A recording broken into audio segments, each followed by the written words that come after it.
Welcome back to another episode of the Evergreen podcast. Yo. Look, before you do any...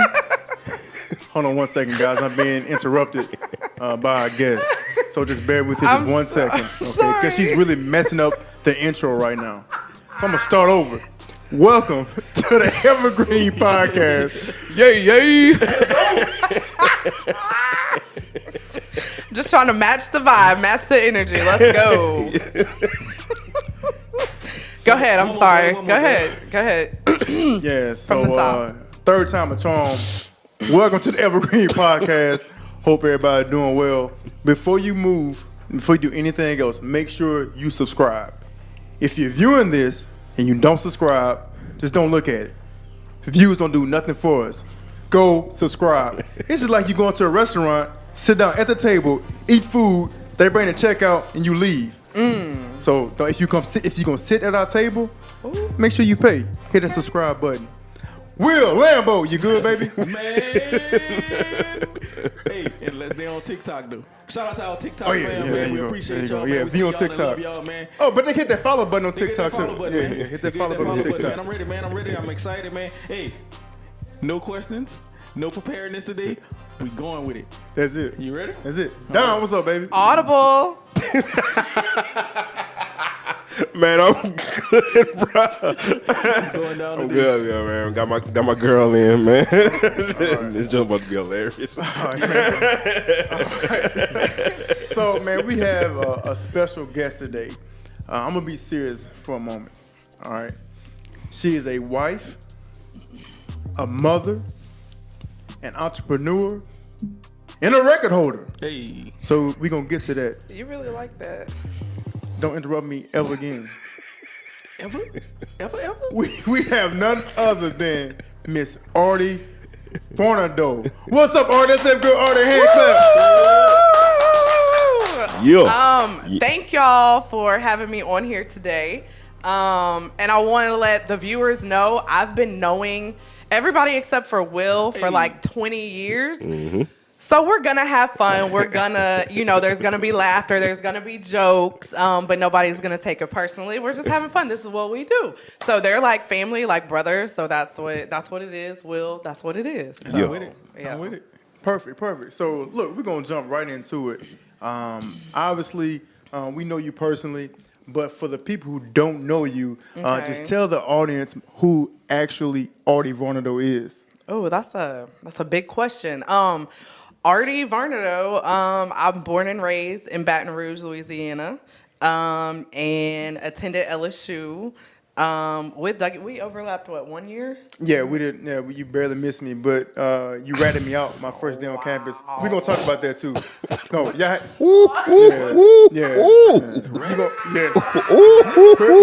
Before, no, this is going on air. Before we leave, Can I allow me go to ahead. Keep going. myself? Yeah, keep going.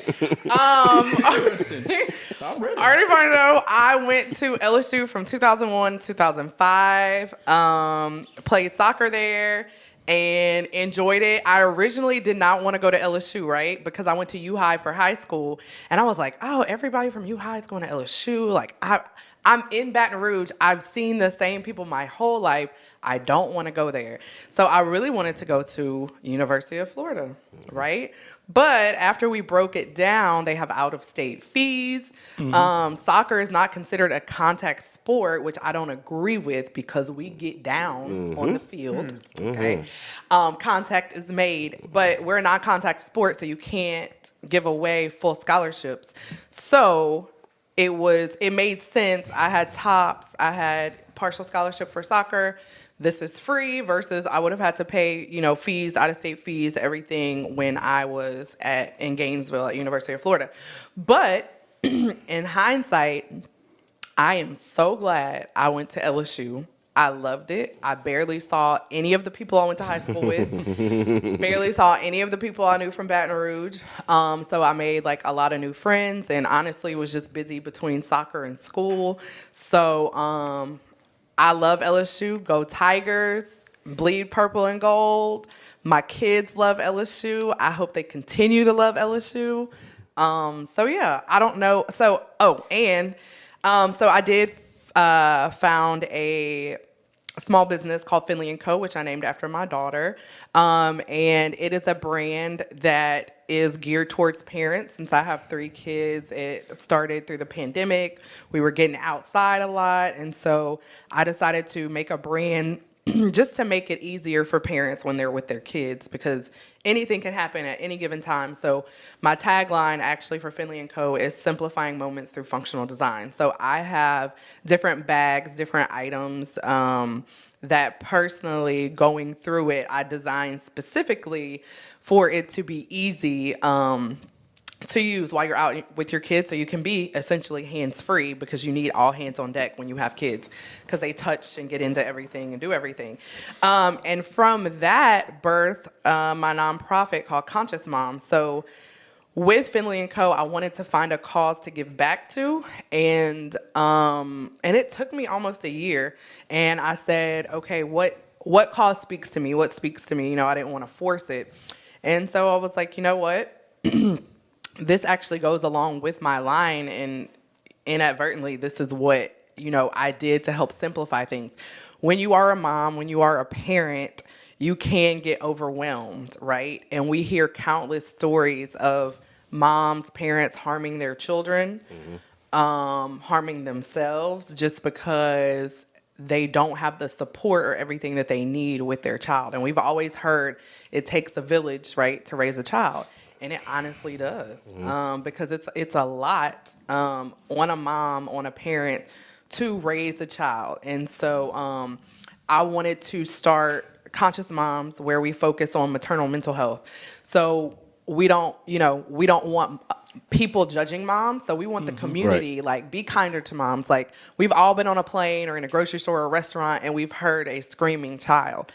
Well, instead of you give dirty looks or roll your eyes or just be ugly, you know what I mean? Like, have some compassion, show grace, have mercy, and say, first of all, kids are going to cry. Yeah. So let's start there. Kids are not perfect. They're not adults. They cannot sit down and be still. So let's start there.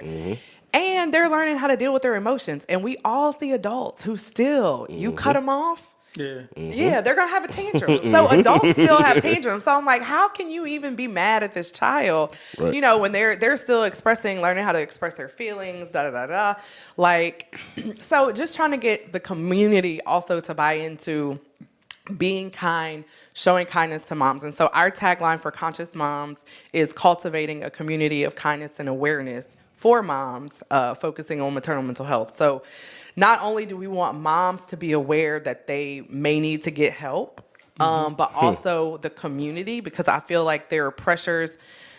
You know, kids used to be viewed as blessings, and now they're viewed as burdens. And so we kind of want to restore that blessing component to having kids, and not them being viewed as being burdens. And like I said, I feel like that's something society has, you know, placed, like there are expectations for your kid to sit still, be well behaved, and not be a kid. Right. And that's just, kids are curious in nature. And so they're going to test boundaries, test limits. They're going to touch this, they're going to touch that. But anyway, so that Conscious Moms was founded earlier this year in March, and that's what we're hoping to do. So Conscious Moms will help cover maternal mental health services for moms. If they've had any trauma, because that's like a big thing. If people had trauma in their childhood, they tend to, it resurfaces again when they have children. And so if it's never dealt with, then, you know, it could be detrimental to the mom and the child. And you have to remember, these children, we're growing up to be, you know, this is society. So if you have kids that are dealing with stuff at home, and then they're going to school being a bully, or they're going to school shooting a school up, whatever it may be, like, it starts at home. And we, you know, that's where we're trying to get to the start, to the root of it all, and basically make a better community. But we want to help cover the expense of maternal mental health therapy, trauma therapy, pelvic floor therapy, basically whatever that mom needs to help with her mental health is what we want to help with. Dope. So is there like a a team of like therapists or that you have, or So we have a board. So Conscious Moms has a board, and on our board we have 2 maternal mental health therapists. We also have a therapy clinic that does pelvic floor therapy, and we also have like myself as a mom. One of my best friends, TJ, as a mom, and then my mom is actually on the board as well. yes, That's good. cool. Yeah, so we have, we pull from all these different, facets, just so that we're aware if there are any like barriers to women receiving care, something that they see when they do meet them. And a lot of times they've said that like almost 100% of the women that come in with mental health issues did have some sort of trauma.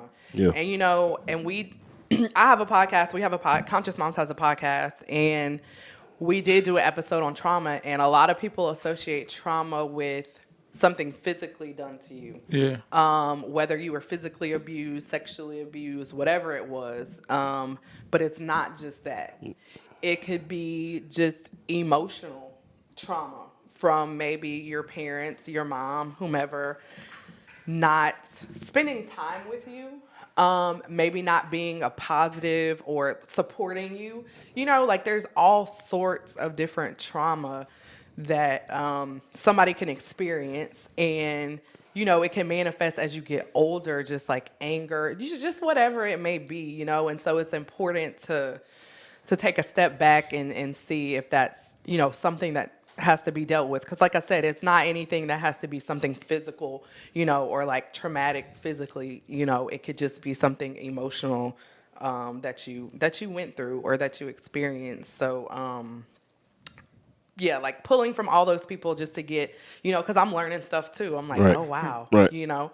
and even we're learning with people that are going through identity, crisis. A lot of times you could trace it back to they had some childhood trauma. Yeah.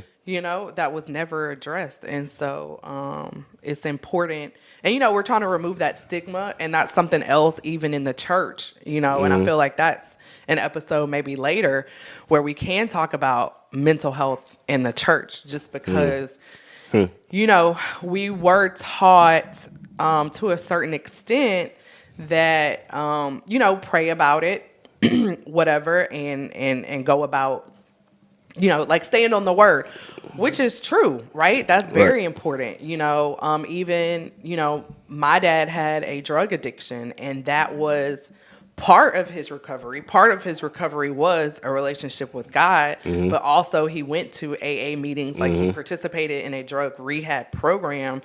And, I feel like it's it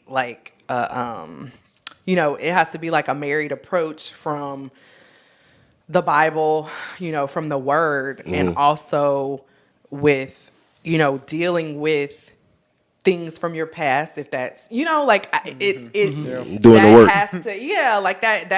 It has to be like a marriage. It's like you can't just like brush it under the rug and just act like, nothing ever happened. But when you do deal with it, you can use biblical principles, verses to deal with it. But, just removing that stigma of mental health, or if you have an issue, to go get help. Yeah. You know what I mean? Like, you're not a weak Christian if you need to Come go talk to a therapist, and you can, it's not taking God out of it at all. You know what I mean? So, I think that's something, and I plan on my podcast to maybe do a show about that, because I think that's necessary, because a lot of Christians, I know even when I lost my dad, it was like my sadness, everybody's like, well, where he is, he's in a better place, he's not suffering anymore. And I'm like, but I miss him. Yeah. I still miss him. Straight so up.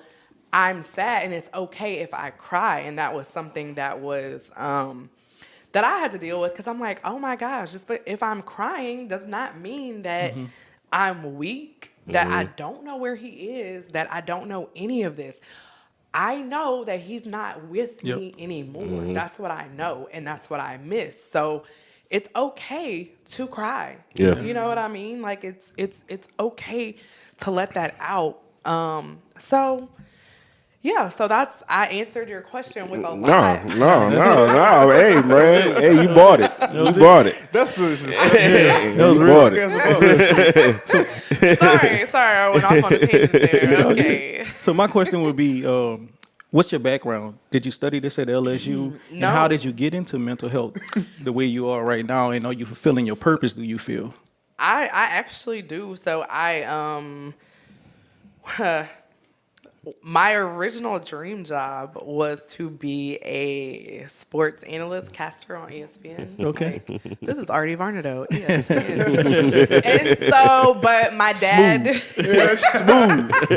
but my dad didn't want me to do that. He felt like I would be placed in a compromising situation to get ahead, and he didn't want me to do that. So I said, okay. Yeah. So I just found something else, and actually, I knew I wanted to do medicine, and I knew I wanted to be around sports. So I majored in kinesiology, not really knowing what I wanted to do. Then when my dad got in a wreck, he got hit by a drunk driver, and he broke his hip, fractured his leg, and I was with him during the day, right? And my mom was like running the store, and physical therapy came in. And I just saw how rewarding it was, you know, because my dad was literally knocked off of his feet, and he was bedbound. And they really came in there and helped him get back, like rehabilitate. So it was rewarding and something that you could see, like evidence, like I can see I'm helping somebody, right? To get back to their quality of life to how they had it before. So that's when I decided to go to physical therapy school. And then after having kids, things kind of change, you know, like your focus, what you're doing, like everything just kind of changes. It makes you kind of say, what am I doing? And and especially pandemic, right? The pandemic really put a lot of things on everybody's minds when, you know, they weren't as busy because you couldn't go anywhere. Everything was closed. So you just kind of like sat back and was like, okay, like you really had more time to like think and not getting distracted by just being busy. And I just said, A, I want to create something that I can pass down to my kids. And B, I was doing something that was making a difference, and I am, but it's like it gets redundant to an extent. Because I'm like doing the same thing, and then like everything's changing with just like insurance and everything like that, like behind the scenes for therapy. And so I was just like, I don't want to do this for the rest of my life. And so I was like, what am I passionate about? And so this is how you can find your passion is just, even if you didn't get paid for it, even if you still love be doing it, right? You know, and that's like, that is your passion. And it's just like, what was I, you know, passionate about? And I was just like, I'm passionate about my kids, you know, about my family.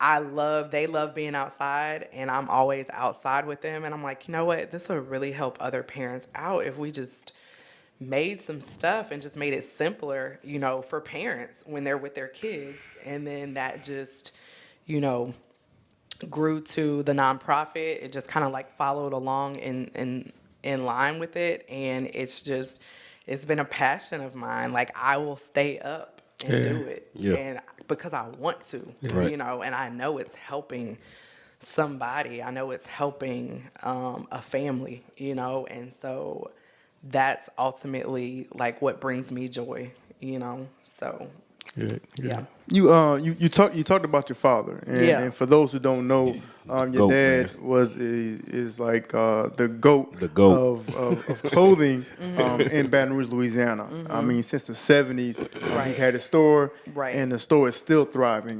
Brown and Brown custom clothiers. Is that I'm pronouncing that clothiers part right? Off of Government Street in Baton Rouge. So if you need to get fresh and look fly, go to Brown and Brown on Government Street. Pull up. And my brother Gino does an excellent job. Absolutely. So for him, for your dad, obviously starting in the 70s, and transitioning at a time where he was so successful without really doing any marketing, any social media, it was still thriving.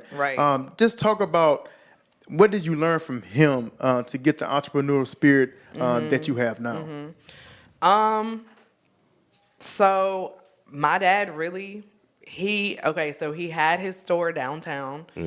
It's still there. It's a different store, but it's always cool when I pass by it. He started off downtown. Then, you know, he lost his store. Like I told y'all, he had a drug addiction, which he overcame, and I would have never known that he ever had one. Like ever. Like, what? You know, like I don't, yeah. So anyway, so then he reopened his store on Interline, right, which is off of Airline. And when I tell you before that, my dad had his gray Volvo.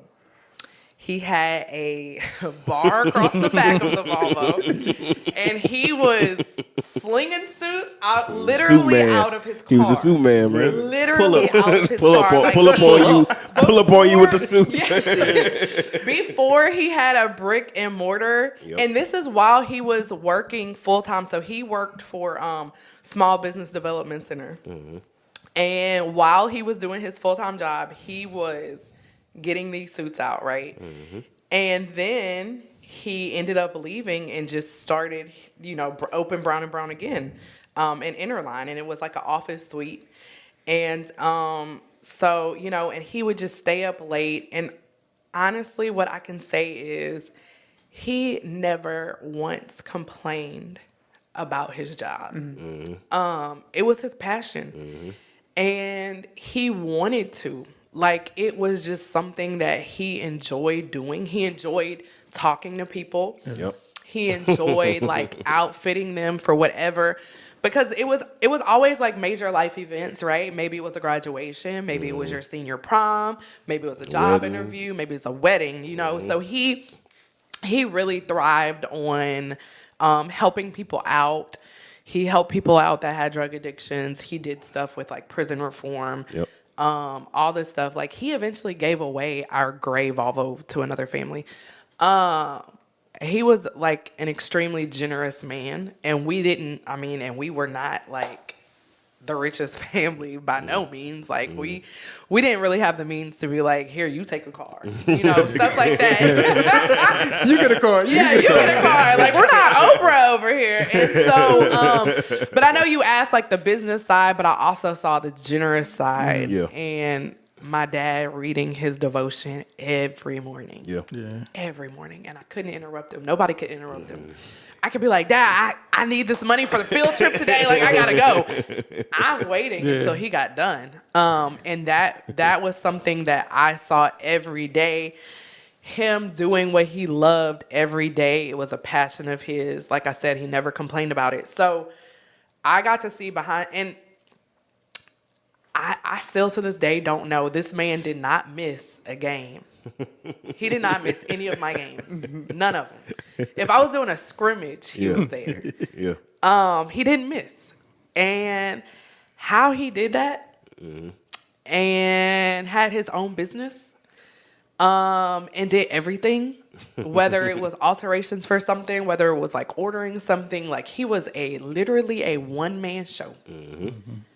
And now that I have a family, I'm like, this man is amazing. Like, he really, you know, like he really was. And I didn't have like a full grasp on it until I did this business. And that's when I could really see, you know, how there's so much stuff that goes on behind the scenes because your name is on it, and everything starts and stops with you. So if you don't make the call to get this in, that customer is not going to get it. It's not going to get done. And eventually he moved to Government Street, and I still remember him bringing us after church on a Sunday, and he was like, we're going to turn this into Brown & Brown. That was an old daycare. And we were all like, this was before Mid-City was Mid-City. So like now Mid-City is like poppin'. The place to go, right? But like before, when he was in it, it was not. And we literally helped him remodel, like pull up the floors, like I wish, and I don't know if before and after pictures exist, but if we could do a before and after, it was like night and day. He had the vision for it, though. He had the vision, and you couldn't tell him anything. And we just had to fall in line. And now it's like, like it's God. Like you're in like a prime location. Yep. You have a beautiful store that nobody thought would be possible, but you did, and you did it by yourself. So I share that visionary with my dad. He was always a dreamer. He was always a dreamer, and he always had like a plan. And I just, through me doing Finley and Co and everything, I just like feel so much of him just because I'm doing what he does now. And so I did learn just like it doesn't stop. Like you work, around the clock, but you're not complaining about it. And that's how I know that I'm doing what I'm supposed to do because it's something I want to do, and that's what I learned from him. Like he was a hard worker, and he worked nonstop. He didn't complain. He loved what he did, and he loved his family. And I still can't believe how he did it, but he did. So I'm just amazed by it. But that's what I got from him. All right. So just take it back to the field of play. So, all right. So you sign on with LSU. Right. Signed on with LSU. All right, so still the record holder for goals scored. Correct. By individual, right? As of now. As of 2022, November 30th. Yes, as of right now. How was the experience of playing in women's collegiate sports? Dante, I loved it. I did. I miss it still. Yeah. I loved my teammates. I loved LSU was very good to us. In terms of like the academic center that we had, I could print out whatever I needed. Right. They had so many resources. But also on top of that, LSU really took the time out to me as a black athlete to sit down with me and ask me how my experience was as a black athlete. And I thought like I really, love that. And they really, and now they have a whole diversity, equity, and inclusion, which Ashley, who I went to college with, who was like the GOAT in gymnastics at LSU. And she's now, over that. And, like it's really important to them, but they took care of us, like in terms of on the field and off the field. But most importantly, even after we graduate, like they have a lot of systems in place, resources in place. They just did, I think it's called Tiger Legacy or something. It's for mental health. So you can get, once you graduate, you can still get mental health services at like a reduced, rate. And I think that's like amazing for you and your family. So I feel like that is like a great resource. But I love wearing my purple and gold. Yeah. I love going out representing the Tigers with my purple and gold. Nothing like an LSU football game. If nobody has been to an LSU football game on a Saturday night, y'all, you have to go. You have to go. I have a video that I posted of my son seeing it, and I love it. Like his face just like, he was just like, like this. It's awesome. It's just like this feeling, and when you play the dun dun dun, dun like it's just it's like no other. It's like no other. Like it's just like it's no other. It's no other feeling in the world. Yeah. And I love it. I do. I love it. I love all my Tigers, even the ones that are out there now, like Marcus killing it on ESPN. I love it. Like on the field, like I love all my LSU people. I do. Y'all make me so proud. Y'all the best. Y'all the best. The best. We're the best. We're the best. I'm sorry. We're the best. We say we wasn't doing this. It's hard. It's hard not to. I love my school. I love LSU. Give me your forever take. LSU. Yeah, give me your take on NIL. the women are killing it in NIL right now. Yeah, Olivia is definitely killing it right now. They making the most money. I mean, I don't want to be salty, but I wish That's your take. You wish it was. I wish it would have existed prior to now, but I mean, it has to start somewhere. So I mean, I feel like it's brilliant. I mean, in terms of players, and I'm sure y'all talked about it, but especially for like football and stuff like that, like nothing's guaranteed, nothing's promised. So for people to be able to make profit of what they're giving to the game, they give themselves to the game. I feel like it's a fair, a fair price, especially if they're earning it, and a lot of kids come to LSU. They may not have the means to do everything that they need to do, and I know people say, oh, well, they're getting an education, they're getting all this, but how much money are y'all making too? Like, it's only right. They earned it. I mean, we're out here doing 3-a-days. Right. Sheesh. 3-a-days. 3-a-days during preseason in the heat. Right, y'all tripping. Yeah, Soccer different. like, what are you talking Soccer about? different. Y'all tripping. Like, like, I mean, hey, and now we're in the age. I mean, I saw a influencer made Forbes 30 under 30. Crazy. I mean, that's what we live in now. So it's only fair that happens. Because it's happening. Like, social media influencers is happening. So why not? Real quick before Doug gets this question. If you had the NIL and let's say you got $100,000 in your first year, what would you have done with it? Oh, I don't know. I'm talking about as an 18-year-old too. Yeah, I don't know. I honestly, I don't know. I probably would have just like held on to it. Cause I mean, maybe a Jeep Wrangler. I'm not gonna lie. Let's go. That's always been my car. I've never gotten one. You'd have been around there. I probably would have gotten a Jeep Wrangler. I'm not gonna lie, but I mean, depending on how much. I mean, I hope I wouldn't have, and my parents would not have let me spend it all in one place. But they know I wanted a Jeep Wrangler, so that's probably the only thing I could see that I would try to get. Good. A Jeep Wrangler. I love a Jeep. I'm going to get a Jeep Wrangler one day. I just don't know when, but I will. It's my dream car. You probably would have.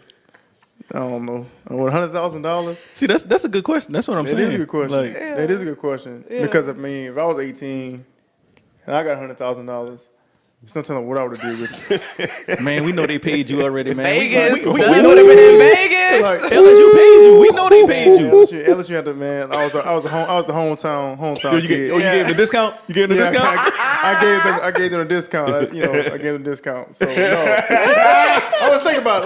Like honestly, I just always feel like at that particular point in time, it's like more so.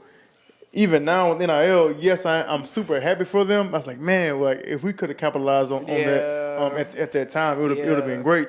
But also at the same time, like would have messed us up mentally because I know myself and some of the cats, like we weren't as educated financially as these kids are now. Like we're not, and so that's why I think I love the generation because they're exposed to so much other things about how to take care of your money. Like if you look, man, we blew through.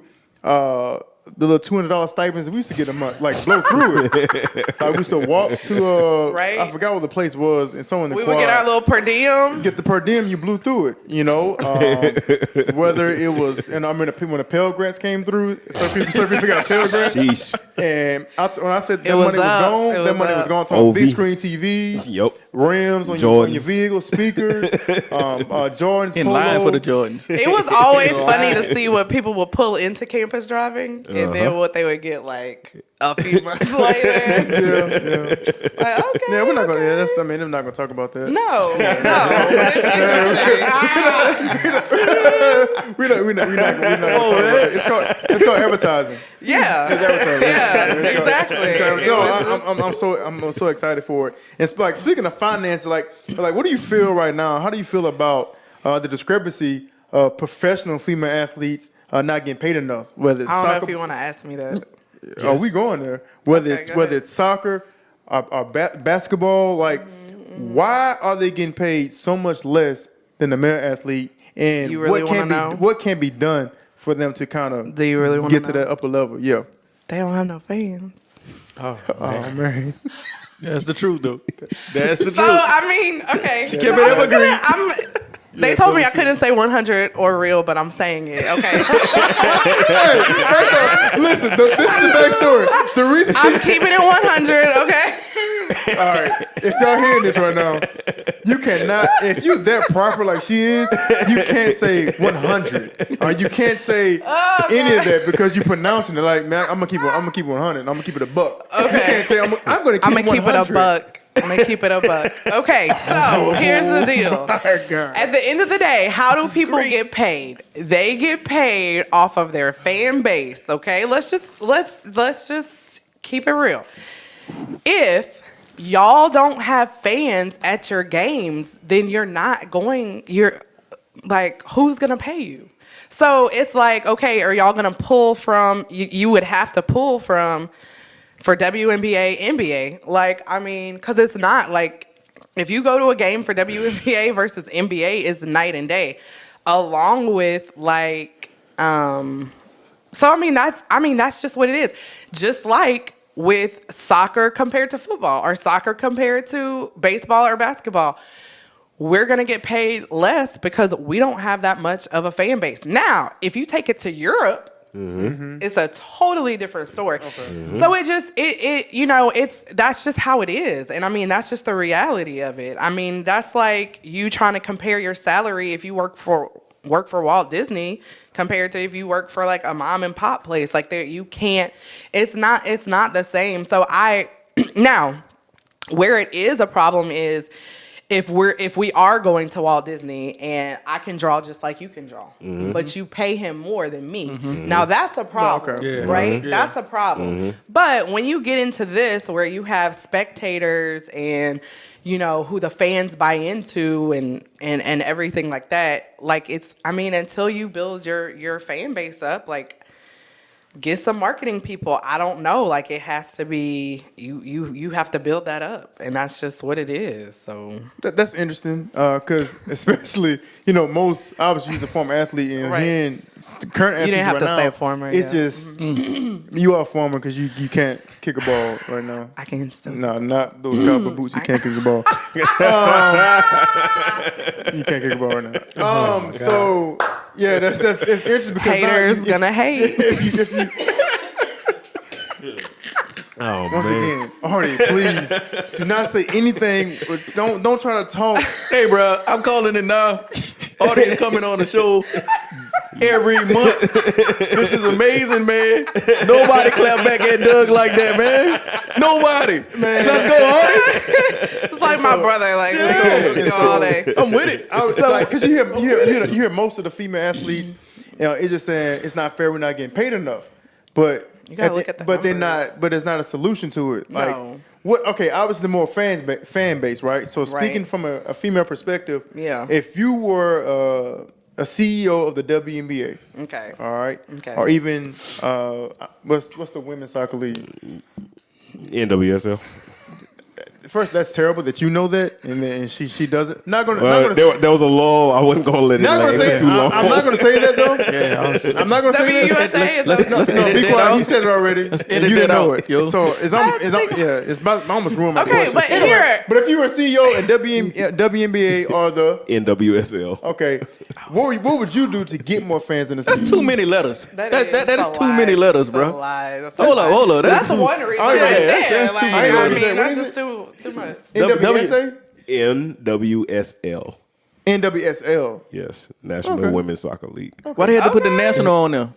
Because it's professional. But it's the MLS though, right? Ain't it the MLS? Major League for the guys. Soccer, yeah. Yes, Major League. But they ain't got no N on that. Exactly. You know what it sounds like? Man. National sounds like they put a bunch of like sounds like high school high school players and put them on one team. That's the national team, y'all. That's the national team. Let's start right there. How about you change your name? Yeah, let's start there. Like PWSL, like Professional Women's Soccer League. Everything. I don't know what's going on. Let's do a name change. We're gonna start there. Let's start right there. So if you're in that seat, what would you do to get more fans in the seat? I thought of one thing, but I'm not going to say it out loud. I thought about one thing, but I don't want to like offend anyone. So, I mean, you know, there is one way, obviously, to get more people in the stands, right? And we would always joke about it when we play. Like, we'll just do a few extra roll-ups on the shorts and get some people. But I'm not saying that. I'm not saying that because you shouldn't have to do that, right? It was just, but it was a joke. It was a joke, okay? Ha ha, y'all, ha ha. Deep breath. So I would just say to like, I don't know, like market to which we do.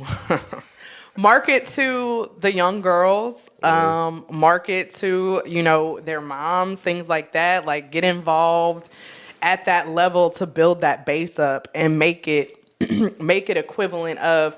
But I mean, also though, I will say this. You have a lot more like for me though, I will say like Serena and Venus, they brought everybody to the sport. Mm-hmm. They brought everybody to the sport. Yeah. And I mean, like everybody loved to watch tennis. You had a lot of girls playing tennis. So they brought that. So I feel like if you get more of these superstars, right, to build up the game. But I mean, you know, like just be great. Like go out there, like just be great. Make the people want to watch you. Yeah. Make them want to watch you. They like watching these guys play and seeing all these awesome and amazing things that they're doing.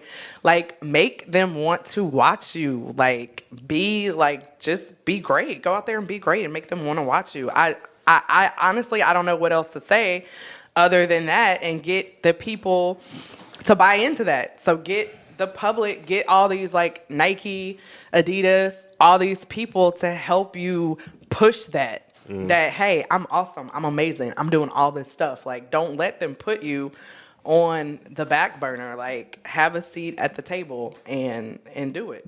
So right. I just feel like, you know, maybe it's more personality. I don't know. Like, it can't just be like eat, sleep, whatever your sport is. Like, have something, bring something to it to make it fun. People want to watch you. Gotcha. Yeah, that's all I got.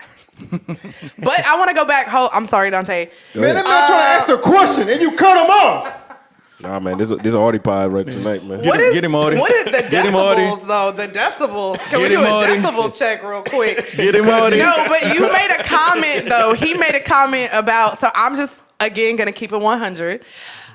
I love playing soccer. I have loved playing soccer. Watching it...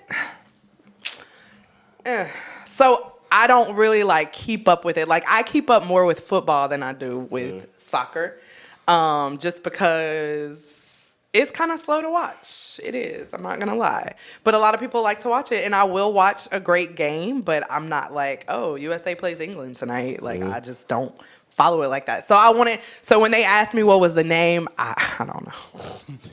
That's interesting. It's very interesting. It's interesting. It's interesting. To your viewpoint. Yeah, it is. It's amazing. It's so much fun to play, but for me to watch it. Yeah. Yeah. Yeah. Gotcha. I mean, football, basketball, much more high scoring, much more stuff going on. Like you just kind of, you know, get into it more.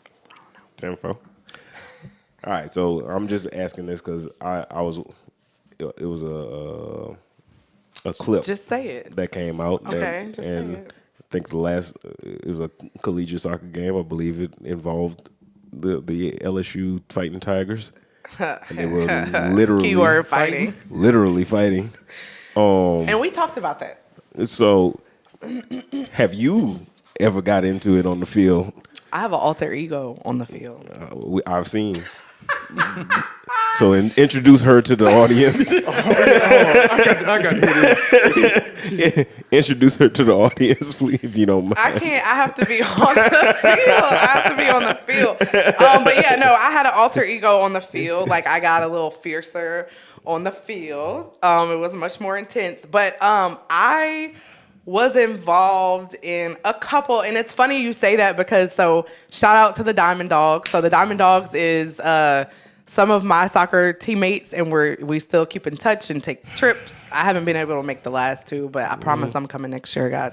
But we still do stuff all the time. We call ourselves the Diamond Dogs, and so we had to talk about that because it recently did happen. They were at the SEC tournament, and a fight broke out, and we were like, you know how the bands, what would Jesus do? What would we have done?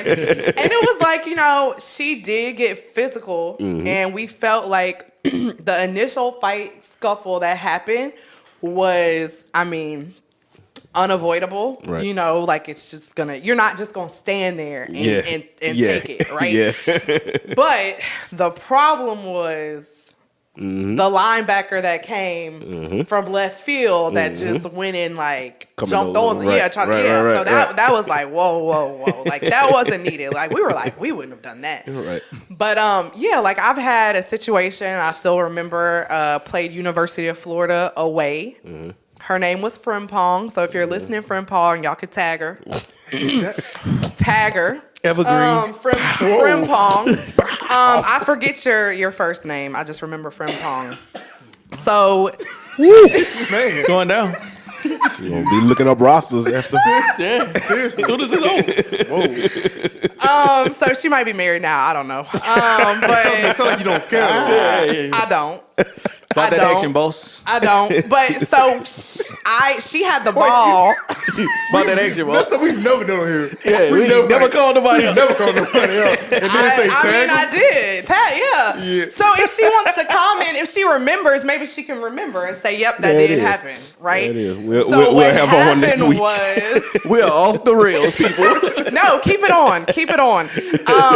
And I will even try to help y'all in case she got married or something. We could find her. But so she was dribbling the ball down. I got in front of her. She was really fast. I got in front of her to get the ball. She jumped on my back, y'all. She jumped on my back. We need that clip, Sway. Yeah, like go back. I don't know what year it was, but it was an away game at University of Florida. If I can get that film, I will and give it to y'all, and then y'all could play it back, and then we could tag again. So she literally jumped on my back like I was giving her a piggyback ride. So I flipped her off my back. Like, boom. It was like WWE. Right. Flipped her off my back, and then that's what it was. And then there were a couple, the most hostile environment, and all my teammates will agree. We had an away game at Kentucky. And Kentucky? Kentucky. Okay. It was cold. All right. And and it was so hostile that people followed us to our bus. They were harassing our goalkeeper. It was brutal. They would not leave us alone all night. But this girl, I don't know her last name, so we can't tag her. But I'm looking right now. It might have been Crystal Frimpong or something like that. Crystal, I don't know. Frimpong? From FRIMPONG. I don't remember what year it was. But she was poking me in my back, and I kept telling her, stop. I said, stop poking me in the back. Okay. She did it again. Okay. I said, listen. I said, you poke me in the back again, I'm going to slap you. What did she do? Poke you in the back? Poke me in the back. And what did I do? Slapped her. Backhand. I backhanded her. Only because Pimp hand strong. I told her to stop. Found her. Found her. We need both of these clips. Found her. Crystal Frimpong. Shout out to Crystal, Vancouver, Washington. From Hudson Bay High School. Yeah, that's her. That's her. That's you. Shout out to That's FBI. her. That's her. Shout out to the FBI. Shout out Crystal. Shout out Crystal, man. We see you. So if we could look her up, we could just let her know. And she'll vouch that this really did happen. It did happen. Okay. So anyway, that's what happened, and that's probably why they followed us back on the bus. But she was two different incidents. She was given a warning. I gave her two. I let her make it 2 times, and she did it. Right. Yeah. So I made sure the refs weren't looking. Okay. Boom. She didn't poke me in the back again. What was your About that action, bro. about the action? I had an alter ego. I would never do that in real life. Okay, obviously. But that was real life. But it's real, yeah. But it was on the field, bro. Like, it wasn't real life. What was did your alter ego have a name? No. That's even, Maybe he likes to call himself Beast, but hey man, let me put my business out on camera, bro. What's wrong with you? That's family business. sorry. No, I didn't have an alter ego name. That's a different. That's a different. I don't call myself. I love this. I don't have an alter ego name. No, that's not talking about. That's a different. I don't call myself a beast. I am a beast. Okay. Next question. That's the difference. I don't call myself a beast. I am a beast. Okay. I do beastly things. All right. You know what I'm saying? Like, nah. So let's get that straight right now. So you didn't have an alter ego name. I did not even All right. That's even more. name her. That's even more crazy. I didn't think to name her. Alter egos weren't a thing, I don't think, back then. Like, I didn't even think about it. Yeah, okay. So you slapped somebody. When you say it like that, it wasn't a Will Smith open hand. But it was the It backhand, wasn't Chris though. Rock. It was just a. But it's backhand. But I feel like a backhand is more disrespectful. It is. It really is. Well, Taste these knuckles. Yeah, it is. It's like, it's very. It's like I mean, disrespectful. she wouldn't leave me alone. So every week lately, we've been doing social media questions of the day. Oh. So I went and pulled one off the internet today just for you. Okay. Okay. Can you tell us about being a wife and a Okay. mother, and how do you instill your faith into your kids? Oh. Well, you have to model behavior for your kids, right? So they need to see it. You have to be an example. And I would say that's the thing. Like, your kids see you 24/7. They see you in good times and bad times, frustrating times, everything. So for you to model how you want them to be, even when they challenge you or you're challenged, that is a standard that you even have to hold yourself to, right? Because it's not like you're just alone and you can just do whatever you want to because you have eyes watching you. So I would just say that's the most important thing, like being an example, modeling behavior for them, bringing them to church. So making that, that's what it says, train up a child in the way he should go, and when they're old, they won't depart, and maybe that's not word for word, but y'all get They get it. the amplified, Close enough. Artie Amplified. version of The A version. Amplified version. I'm loving this, man. That's what it is. That's what. Sell for $8.99 Y'all after the get the pod. point. But that's what I would say is like the most important thing is just like being an example, showing them the way. That's honestly, and that's the hardest part when they do grow up and your hand won't be on them. You have to trust that what you put in them is going to sustain them and get them through, and they know right from wrong. They know to be a leader, not a follower, to stand up for themselves, and that they know God, that they have a relationship with God, and that's the most important thing, along with, me saying my prayers, over them. But I would say that's really the main thing. Like, just, you have to be like, I don't like people who say, do as I say, not as I do. That doesn't exist.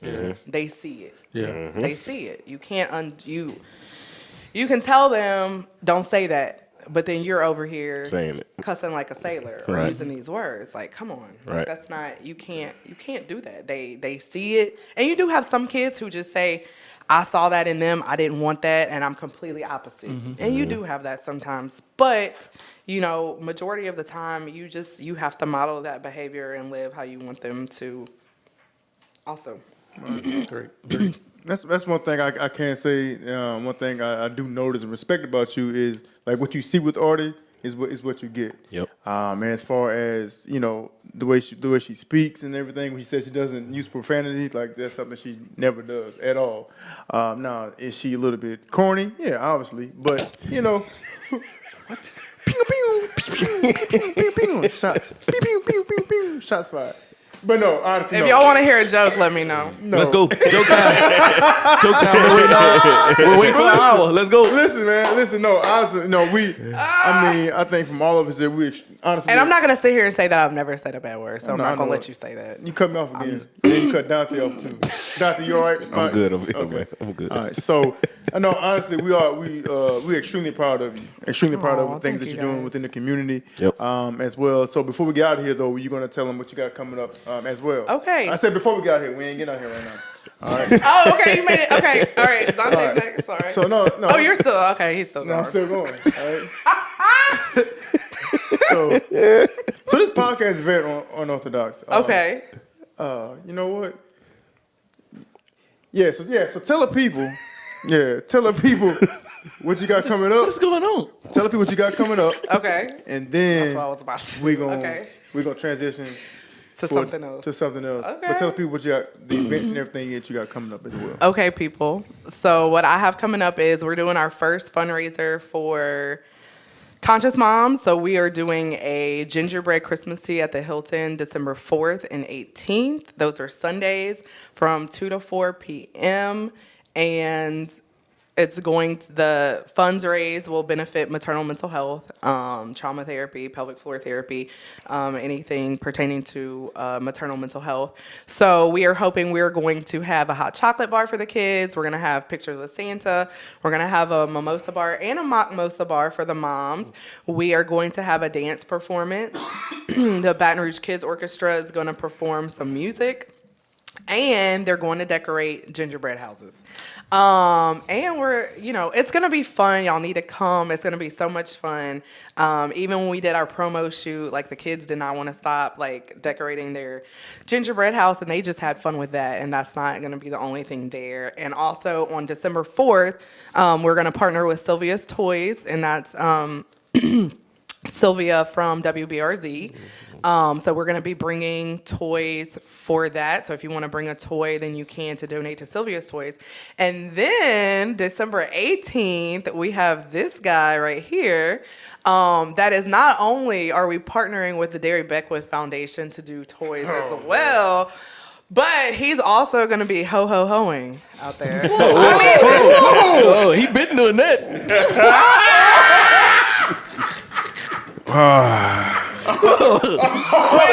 Oh boy. I'm not gonna let him take. He has not. He has not. I meant like Santa Claus, guys. So that's what I meant. But People watching this. I meant like when you hear ho ho ho, what do you think? Santa Claus. Thank you. Yeah.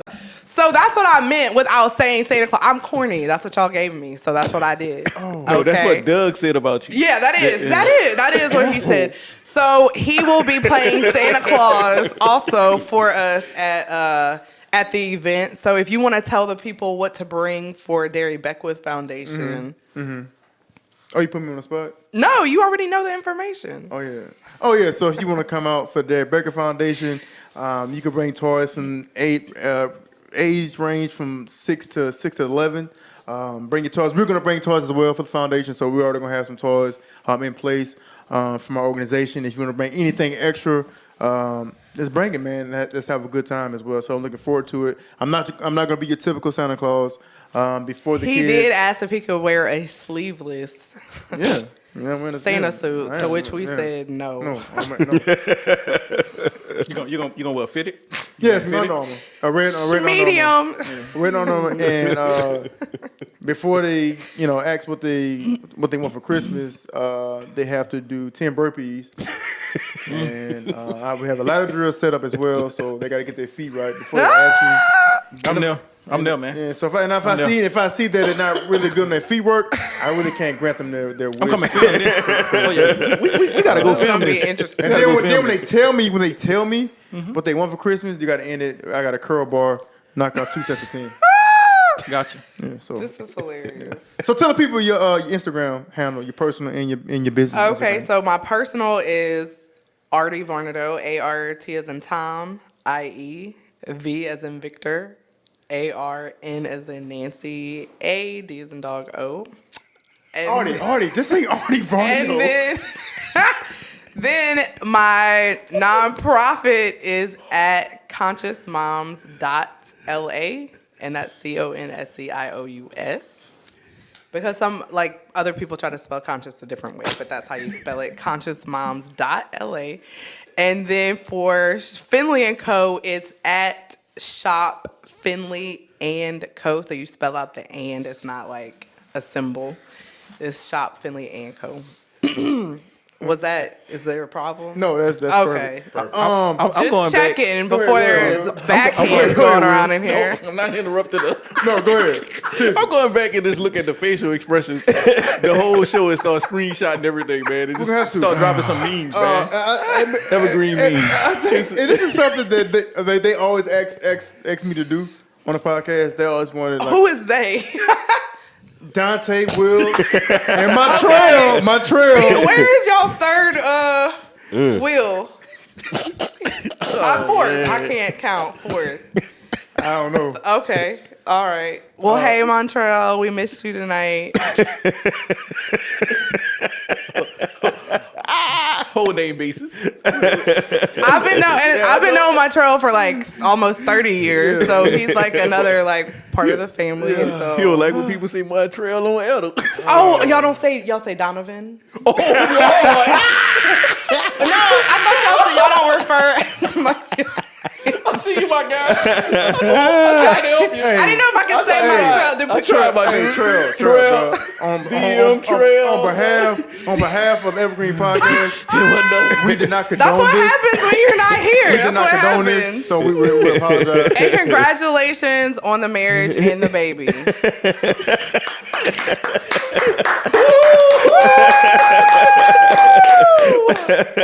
I thought I was going to get to tell you face to face, but I didn't. So Are you just breaking the news on there? I thought the news was broad.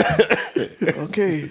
How else would I know the news? It's all down there. This has been Evergreen. Okay. So, I mean, Yeah. All right. So, my mom goes to church. She told me, y'all edit if you need to. No, we not. No, No, no. we not editing. Not even Okay. All right. edit anything. No. It's in there. So they always wanted to say, they wanted to always give me they said, "Look, give us a story," right? Okay. And so I think obviously this podcast we're progressing, right? We try new things constantly. Very unorthodox, as I'm you a can little see. scared right now. Go All right, ahead. so this episode is brought to you by Finley and Company and Conscious Moms and Glory Real Estate and Future Trade. What? And Kingdom Fitness. Shout out to Kingdom Fitness, man. Anyway, That's my people, man. so this called Storytime Doug. All right, let's go. right. Let's go, Doug. So Storytime Doug. So yeah, Are you about to tell Yes, about I am. Oh, yes, I am. Oh, yes, I am. All right, so back in 2005, I was just a young 18-year-old at that time. Freshly stepping foot on campus at LSU. Extremely excited. From Baton Rouge. Grew up probably 15 minutes from the campus. Extremely excited. And so this was years ago, okay? So no judgment, anything at all. So you step on campus, right? It's just a different feeling. And it was in the summertime.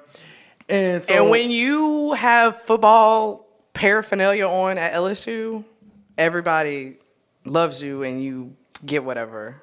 you interrupted my story again. Just wanted to say that. And I didn't have, first off, my first day on campus, I didn't have LSU paraphernalia on because it's my first day, so we didn't have any gear. So what are you talking about? Anyway, don't interrupt my story again. So This is great. So This is great. I stepped foot on campus, right? And at that time we stayed at WC West Campus Apartments. And so I walk in, and my roommates are Curtis Taylor, all right, who's a 6'3", 250-pound safety. Okay. Shout out to the Taylor family. Other roommate was Herman Johnson. Herman Johnson was the biggest baby ever in the history of Louisiana. But at this time, Herman Johnson was 6'7", 15 380 pounds. So now I'm intimidated. Straight off the bat. Man, what the heck is going on? Oh, and Jeremy Bidden, his other linebacker from Monroe, he was 6'1", 240. So I'm shook. I don't know where am I going. So I sit down. So I say, man, they introduce themselves. Cool. and Big Herm say, "Hey, you want a hamburger?" they were cooking. I'm not hungry, but I'm gonna eat the hamburger. Because Big Herm I just said, ate, right? My mom's cooking me a big meal. I'm not hungry, but I'm gonna eat it. I'm Big gonna Herm starve. If I got to Big throw Herm up said and you go to the gonna eat, bathroom, I'm gonna throw up and go to the bathroom. All right? Jailhouse rules. Yeah, I need I it. got you jailhouse So rules. the day progresses, right? The day is going. I'm unpacking my stuff, and so obviously, look, they're in college. So when they're in college, sometimes alcohol gets involved, and so now it wasn't nothing major or anything like that. And I never drank, like never touched a sip of alcohol at all. And so at that time they were drinking, taking some shots. Hey, you want a shot? Hey, you wanted a hamburger? You want a hamburger? No. Hey, I don't drink. Hey, I'll take a shot. If I pass out, just because he said it, I'm gonna take a shot. Well, obviously, me not being a drinker, it didn't take much at all. At all, right? And so, took a couple, and I'm done, right? I remember I'm calling plays on the defense, all kind of stuff. Like, it was bad. Shout out Artie Highsmith, my great friend that played linebacker with me. Ali. He came down, checked on me. And like, man, you okay? I said, Ali, what we got on Vegas and cover 3. I gotta make sure I shoot the gap. I was in the whole thing. It was bad. He was in the zone. He was in the zone. Oh my Off a God. two-shot right. And Was it brown or white? I can't remember. Oh, it was bad. It was bad. It was brown, right, which is not good because in the summertime. Anyway, so I never heard that. Okay. Okay. you have to look at my story again, bro. Stop. Like I'm being vulnerable right now. Oh man, can I get a podcast with just y'all two? So anyway, so we'll take up shots and I'm good. Well, they had somebody. Now, mind you, she's gone from LSU now. So she left. She graduated in 04. I came in 05. You graduated 05, spring 05? I did 05. Yeah, she graduated spring 05. I'll come in the summer 05. So we just crossed paths, whatever, just miss each other. So, whatever. I wake up, the next morning, and I get my phone ring. I said, man, who's calling me? My sister called me and all that stuff. Mama called, like, what's going on? I called my sister. So you step foot on campus the first night and you just lose your mind. I told you don't go up there. I told you I know. And mama called me, Ducky, you can't do that. You got a lot going on. I said, what? I said, I didn't do nothing. I took 1.5 shots. Like, I don't drink. Like, it just messed me up. I said, how you found out? I asked my sister that. How you found out? How did I find out? You interrupted. well, Artie. So you said Artie. I knew who it was. I said, how? I said, Artie. So, come to find out, she had a spy on me. So, I didn't realize it because somebody else on the soccer team, I'm not going to say no names. I ain't going to blast you like that. On the soccer team came down because where our apartment complex was, they would say everyone stayed there. So all athletes, girls, WCA basketball. was, back then, everybody, right? So, and our door was always open. So I put two and two together. They had a soccer, a girl who played soccer that was on the soccer team at that particular point in time. I remember she came in that same night, just peeped her head in and just looking. Didn't say anything at all. Just looked. I probably don't even know her. Oh, you know her. You know exactly what I'm talking about. And so I'm like, wait a minute. That's weird. Why she didn't say anything? Well, she goes back and reports it to Miss AA meeting director over here. And she goes and tells my sister. And so the moral of the story is, like, she ratted me out my first day on campus, bro, as a freshman. What did I say to your sister? You said I was like drunk and thrown up everywhere, which wasn't the case, and I was cutting up. I wasn't there. I wasn't there. Yeah, but you had somebody. You had somebody spy. No. And no. So I said, "Hey, go find Dougie." I didn't. Y'all. It doesn't even sound right. So I think somebody just saw you and they knew I knew you, and maybe they told me, and that's what. But happened. you told. That's the point. I told. His sister is my best friend. But you told though. But you I just told her, like, hey. Anyway, Dougie. so the moral of the story is this, guys. The moral of the story is this. So just be very mindful of what you're doing. I was 18 years old back then. But that was just a particular story. So that was this episode of Story Time Doug. Leave that Hennessy alone, man. Yeah, basically. Leave that I don't know what it was. You know what? It was a flaming Dr. Pepper. Oh, gosh. College, right? Gosh. They said they At on least it wasn't like Jaeger or like something else. Yeah, man. So, swag. Cue the music. He hit it like swag, too. You're swag. Man, this was amazing, man. Hey, man, I had fun. I did. Oh, it's over now? Yeah, you going home.